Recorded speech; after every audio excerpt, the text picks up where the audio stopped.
Assalamualaikum warahmatullahi wabarakatuh. Di sini kami sebagai kelompok 9 akan mempresentasikan hasil PPT mengenai data travel insurance. PPT ini disusun oleh saya sendiri, Devana Handaru, dan juga rekan-rekan saya, yaitu Noval Fahrudin dan Cahaya Putra. Untuk daftar isi PPT kami memiliki 3 poin. Yang pertama, pendahuluan, pembahasan, dan juga penutup. Pada bab pendahuluan terdapat latar belakang, tujuan, dan metode. Untuk latar belakang, eksplorasi data adalah langkah untuk memahami data sebelum dilakukan praproses. Praproses adalah tahap awal untuk mempersiapkan data mentah sebelum dilakukan proses lain. Data yang kami ambil mengenai travel insurance yang didapat dari website Kaggle. Travel insurance adalah salah satu jenis asuransi kerugian yang menyediakan perlindungan bagi seseorang selama berada dalam perjalanan. Kami akan melakukan pengolahan data agar dapat mudah untuk dianalisis. Dan untuk tujuannya yaitu untuk memahami data, mengetahui perbedaan data, dan membuktikan berbagai macam hipotesis yang diperoleh dari data tersebut. Metode yang kami gunakan yaitu diagram batang atau histogram, box plot, heat map, scatter plot, dan korelasi pada data 2 dimensi.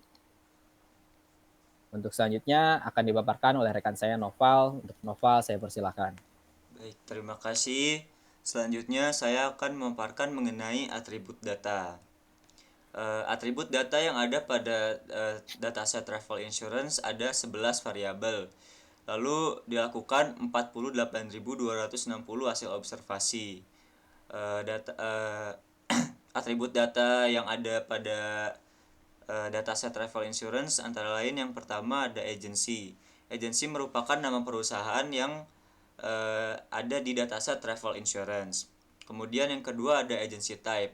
Agency type itu tipe perusahaan dan ada dua tipenya yaitu travel agency dan airlines. Kemudian yang ketiga ada distribution channel. Distribution channel merupakan penyaluran perusahaan asuransi kepada pelanggan. Lalu yang keempat ada product name. Product name itu adalah program jasa yang ditawarkan oleh jasa travel insurance kepada pelanggan. Lalu yang kelima ada duration. Duration merupakan berapa lama waktu yang diambil oleh pelanggan. Lalu yang keenam ada destination. Destination itu adalah negara yang dituju oleh pelanggan. Lalu yang ketujuh ada net sales, penghasilan bersih yang didapat oleh perusahaan travel insurance. Lalu yang kedelapan ada commission. Commission merupakan pendapatan tambahan. Lalu yang kesembilan ada gender. Gender itu jenis kelamin. Lalu yang kesepuluh umur dan yang kesebelas ada claim. Claim di sini merupakan perusahaan yang membayar ganti rugi yang dialami oleh pelanggan sebagai pemegang asuransi perjalanan. Lalu selanjutnya ada pengolahan data. Pengolahan data di sini kita yang pertama tuh akan menghitung jumlah pelanggan dari setiap perusahaan. Terdapat 10 perusahaan. Yang pertama ada CWT, yang kedua ada EPX, yang ketiga ada C2B, kemudian yang keempat ada JZI, TST, ART, RAB, SSI, LWC dan KML. Kami menghitung menggunakan Microsoft Excel dan menggunakan rumus count if. Lalu mendapatkan hasil sebagai berikut. Dari gambar kita dapat mengetahui bahwa perusahaan yang paling banyak pelanggannya adalah perusahaan EPX yang berjumlah 26.712 pelanggan. Lalu selanjutnya ada histogram yang akan dijelaskan oleh Devan. Oke, baik. Setelah kami melakukan pencarian perusahaan mana yang mendapati pelanggan paling banyak, kami ingin tahu berapa rentang usia para pelanggan tersebut. Nah, di sini dengan cara menjadikannya sebagai histogram. Bisa dilihat dari gambar bahwa rentang usia paling banyak yang melakukan travel insurance ini, meminati travel insurance ini berada pada di rentang 40 sampai dengan 50 gitu. Bisa dilihat dari gambar yang 40 itu menjulang sangat ke atas dari histogramnya. Dan setelah itu kami mau mencari tahu apakah para perusahaan ini stabil dengan net sales-nya dengan cara mengkonversikan data-datanya menjadikan box plot menggunakan SAS Studio.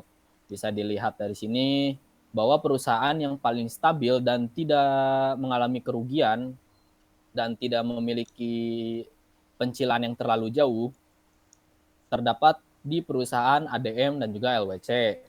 Dan untuk perusahaan-perusahaan lain seperti bisa dilihat C2B ini mengalami keuntungan yang sangat banyak dikarenakan titik-titiknya pencilannya berada di luar dan berada di atas lebih banyaknya. Dan juga ada yang seimbang dan ada yang mengalami kerugian. Untuk selanjutnya mengenai heat map akan dipaparkan oleh rekan saya Nopal. Oke, di sini kami juga menggunakan heat map untuk mengetahui program jasa perusahaan mana yang paling banyak diminati oleh para pelanggan. Dapat dilihat dari gambar bahwa yang paling banyak digunakan diminati Minati. oleh para pelanggan adalah two-way comprehensive plan dengan radius 10.000 dan sampai 12.500. Lalu terdapat cancellation plan. Cancellation plan itu adalah pelanggan yang meng-cancel asuransinya ketika masih berlangganan, sehingga banyak sekali di sini bisa terlihat bahwa banyak sekali pelanggan-pelanggan yang meng-cancel asuransi travel insurance tersebut. Selanjutnya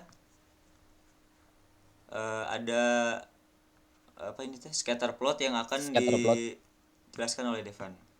Oke, baik. Setelah kita mengetahui informasi-informasi yang tadi, kami ingin mengetahui apakah lamanya pelanggan menggunakan jasa travel insurance ini mempengaruhi pendapatan bersihnya pada perusahaan tersebut dan dijadikannya sebagai scatter plot. Bisa dilihat dari scatter plot ini banyak sekali titik-titik yang mengumpul di bagian kiri dan juga mengarah ke atas dan ke bawah. Tetapi kami bisa mengatakan bahwa gambar scatter plot ini menunjukkan korelasinya menuju positif lemah. Ini hanya sebagai hipotesis awal dari apa yang kami lihat dari gambar scatter plot ini. Lalu selanjutnya kita ingin membuktikan hipotesis mengenai korelasi positif lemah pada slide sebelumnya yang tadi itu dengan menggunakan rumus di Microsoft Excel yaitu sama dengan Corel array 1 dan array 2. Kami mendapatkan hasil korelasinya 0,416221 menandakan bahwa benar korelasi antar duration dengan net sales adalah positif lemah. Selain dengan Microsoft Excel dan SAS Studio, korelasi juga dapat bisa kita temukan dengan cara manual dengan rumus seperti yang ada pada PPT ini. Tapi saya hanya menyarankan bahwa biasanya menggunakan rumus ini ketika data observasinya itu di bawah 100. Dan jika data observasinya terlalu banyak, bisa saja menggunakan rumus ini, tetapi akan memakan waktu yang sangat lama sekali.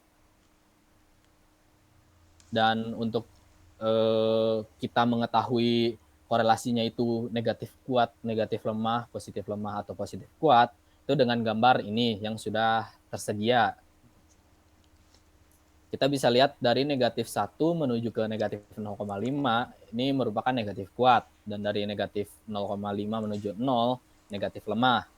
Dan 0 mencapai 0,5 itu positif, positif lemah. Dan 0,5 menuju 1 itu positif kuat. Bisa dikatakan bahwa bentuk scatter plotnya itu jika dari atas menuju ke bawah itu bisa dikatakan menjadi negatif.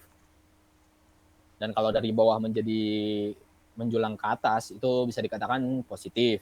Dan jika berkumpul di tengah seperti yang pada tadi ada di slide itu tidak ada korelasinya. Lalu selanjutnya pengolahan data multidimensi akan dipaparkan oleh rekan saya Noval. Lalu kami juga melakukan pengolahan data multidimensi untuk mencari korelasi antara net sales, age, dan duration menggunakan SAS Studio. Lalu terdapat pada gambar di PPT bahwa korelasi yang ada itu, yang terdapat korelasi itu di antara net sales dan duration. Lalu ada juga di age dan duration. Lalu net sales dan age itu nggak ada korelasinya karena gambar tersebut memiliki penyebaran data yang tidak tahu arahnya, sehingga net sales dan age tidak ada korelasi. Lalu selanjutnya bagian penutup. Bagian penutup terdapat kesimpulan dan saran. Dari kesimpulan dari PPT yang kita buat atau eksplorasi yang kita buat adalah eksplorasi menjadikan data menjadi mudah dipahami dan juga mudah untuk diolah, dikarenakan eksplorasi menciptakan informasi-informasi penting bagi data agar dapat digunakan semaksimal mungkin dan membuktikan hipotesis yang ada. Lalu saran dari kami, menggunakan eksplorasi data agar data-data yang Anda analisis menjadi mudah dipahami dan bisa digunakan secara maksimal. Lalu sekian dari kelompok kami. Terima kasih. Mohon maaf jika ada kekurangan dan kesalahan baik dari kata maupun ketidaksesuaian materi. Lalu terima kasih juga ke Pak Jonri. Wassalamualaikum warahmatullahi Assalamualaikum wabarakatuh. warahmatullahi wabarakatuh.